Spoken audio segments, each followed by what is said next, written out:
रामायण का सबसे ताकतवर खलनायक बताया जाने वाला बलवान रावण मात्र अपने हित के लिए ही जीवन व्यापन करता था। वह सबसे श्रेष्ठ एवं महान बनना चाहता था, यहाँ तक कि वह देवताओं को भी अपने से नीचा समझता था।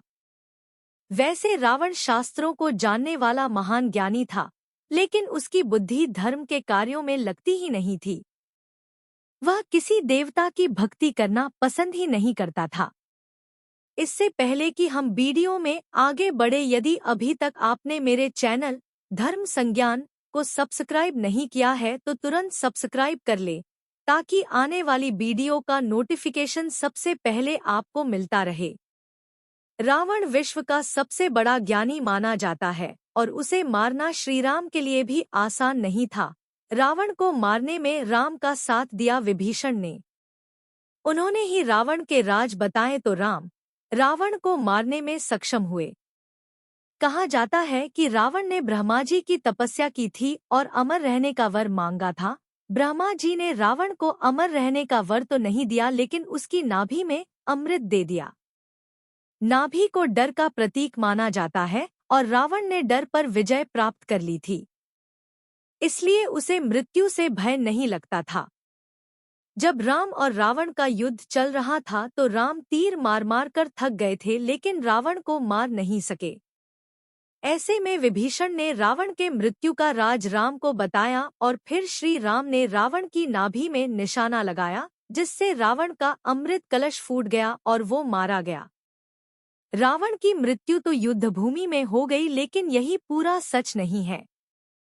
कहा जाता है कि रावण की मृत्यु के पीछे मंदोदरी का भी हाथ था। दरअसल ब्रह्मा जी ने रावण को नाभि में अमृत देकर उसके साथ में एक प्रकार का तीर भी दिया था। रावण से ब्रह्मा जी ने कहा था कि सिर्फ इसी तीर से तुम्हें मारा जा सकता है। रावण ने वो तीर सिंहासन के पीछे के खंबे में छिपा दिया। विभीषण ने उस तीर के बारे में राम को बताया और कहा कि वो ये नहीं जानते हैं कि ब्रह्मा जी का दिया वो तीर कहाँ है। तीर ढूंढने की जिम्मेदारी हनुमान को मिली। हनुमान जी ज्योतिषी का रूप धरकर लंका गए और वहां लोगों का भविष्य बताने लगे। मंदोदरी भी जब लालसा पूर्वक अपना भविष्य जानने आई तो हनुमान ने कहा कि ब्रह्मा जी के दिए तीर से रावण को खतरा है। लेकिन मंदोदरी ने कह दिया कि ऐसा कैसे हो सकता है, क्योंकि वो तीर तो सिंहासन के पीछे खंबे में सुरक्षित है। हनुमान जी वहां गए और तीर लेकर श्रीराम को दे दिया। फिर उसी तीर से रावण का वध हुआ। वजह और कारण चाहे जो रहे हों, लेकिन रावण का वध श्रीराम के हाथों होना ही था और इस सच को कोई नहीं बदल सकता था। कहते हैं कि रावण इतना बुद्धिमान था कि जब वो मर रहा था तब श्रीराम ने भाई लक्ष्मण से कहा कि उनसे जाकर ज्ञान ले लो, क्योंकि रावण से ज्यादा बुद्धिमान ना कोई पैदा हुआ है ना कोई पैदा होगा।